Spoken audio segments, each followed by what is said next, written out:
Moi, je vais parler de Djerba et de son patrimoine. L'implication du patrimoine dans un débat sur le développement suppose deux questions. Le secteur du patrimoine pourrait aider le secteur du tourisme sous les slogans tourisme culturel, diversifier les activités. Également, les archéologues pensent que pour avoir des fonds et justifier à l'État pour verser de l'argent à leurs travaux, de dire l'activité archéologique est utile pour le tourisme. Donc le tourisme peut nous rapporter de l'argent. Est-ce que cela est vrai? Est-ce que le secteur de l'archéologie peut-il profiter du tourisme en parlant des recettes de la NEP, 12 milliards, 18 milliards, 20 milliards, donc on dit que le tourisme rapporte de l'argent au patrimoine. D'abord, pour rester à Djerba, on doit répondre à cette question. Y a-t-il un potentiel patrimonial conséquent? Le potentiel patrimonial djerbien, comment l'évaluer? D'abord, tout patrimoine, aussi réduit soit-il, est important pour l'historien et pour l'archéologue. Nous avons à Djerba un patrimoine est important par deux choses. Par sa signification et la place qu'il tient dans la mémoire de la société. Bourg Ghazi Mosfa, par exemple, il n'est pas important parce qu'il est le plus grand de Tunisie, ou ce que vous voulez, mais il tient une place particulière dans la mémoire djerbienne. Par exemple, ou bien par son originalité. L'Égypte a les pyramides, par son unicité, donc par son originalité ou sa rareté. Donc un monument ou un patrimoine a cette valeur.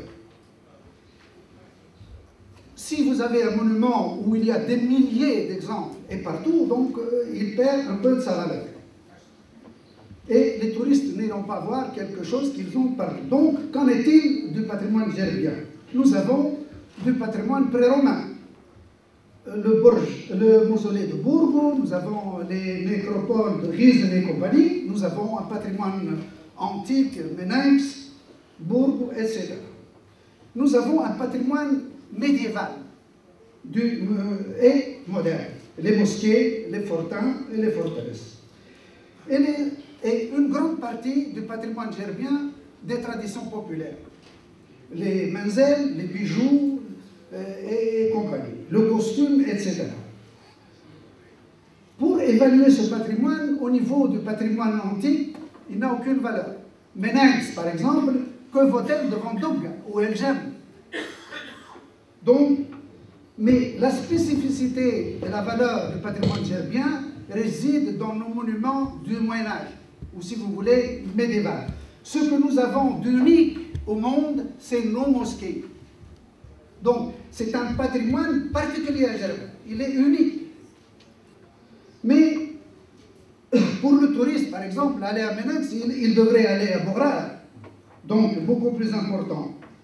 Donc, c'est ce créneau du patrimoine spécifique de Djerba que malheureusement on ne peut pas exploiter pour le tourisme. Donc, si vous voulez, vous avez un patrimoine antique, il est commun.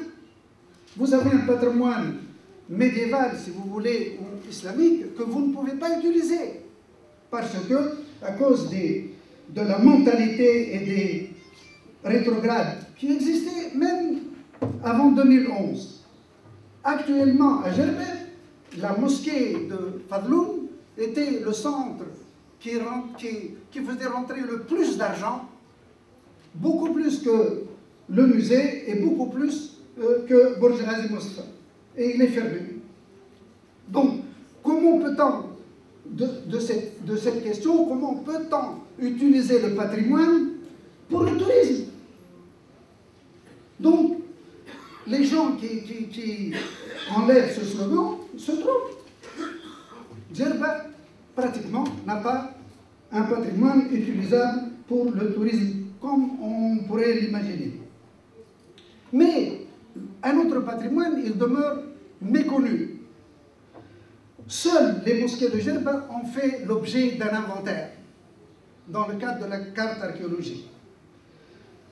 Le reste de l'inventaire exploitable, du patrimoine exploitable, les bijoux, les manzelles, les établissements économiques, les huileries souterraines, les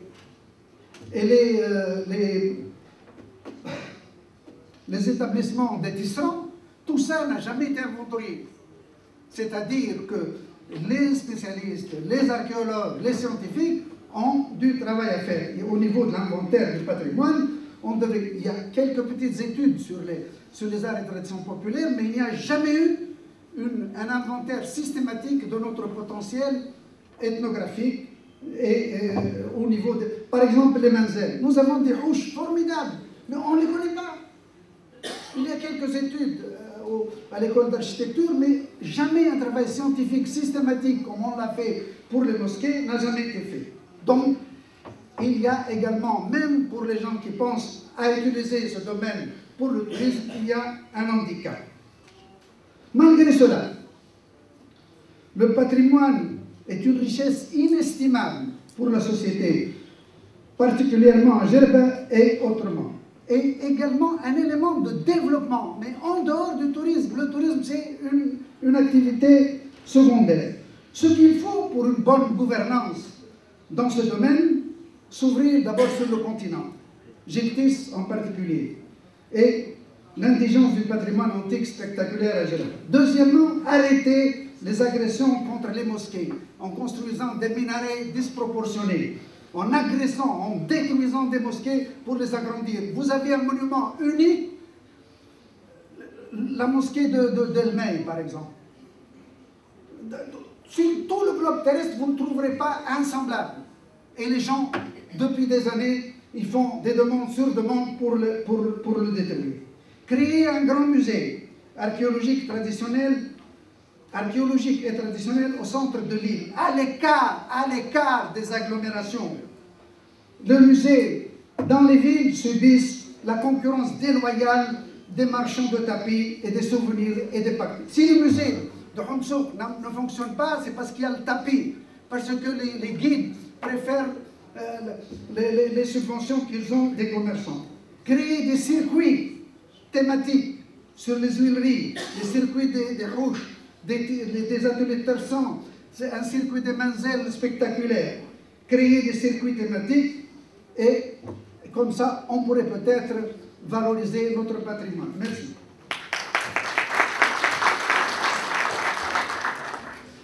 Merci, c'est Aziz. Pour un exposé qui va susciter certainement beaucoup d'interrogations auprès de l'assistance.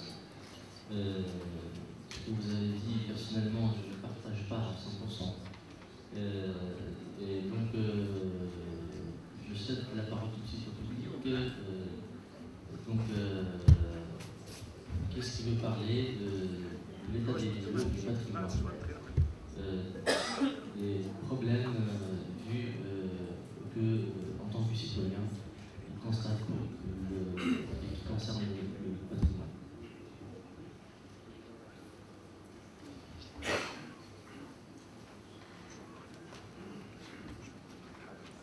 Merci.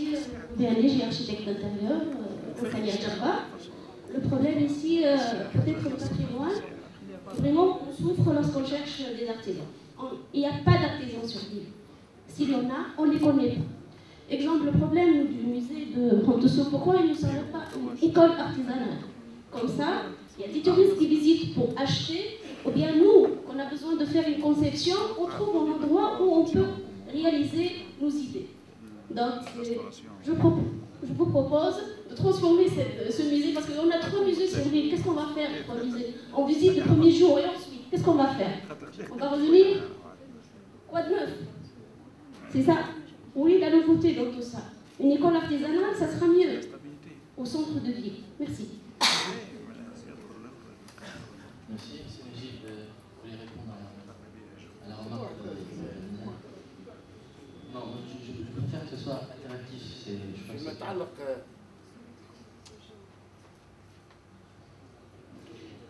يتعلق بمقترح تحويل متحف جلبة للتراث التقليدي إلى مدرسة للمهن الحرف التقليدية.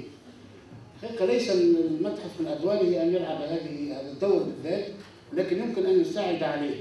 يمكن أن يطرح هذه الفكرة، يمكن أن تطرح على الديوان الوطني للصناعات التقليدية. عنده مساحات في حوض السوق تتسع لمثل هذا المشروع، لكن المتحف يمكن أن يساعد عليه. أعتقد أن المجموعة الوطنية يعني تكبد لها المتحف هذايا يعني مبلغ محترم، بحيث لا يمكن التفريط فيه بهذه السهولة.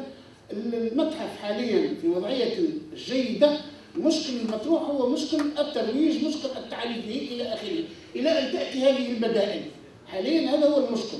المتحف كما قلت لك ينجم يساعد في العملية هذه، وإحنا خصصنا في برنامج العرض أجزاء تعنى بهذا الجانب، حيث إذا كان ثم خاصة حرفيين ولا أطفال يحبوا يزوروا المتحف للتدرب على حرفة من الحرف، هذا متاح، لأنه الجزء المتصل بالنسيج هو وظيفي فونكسيونيل.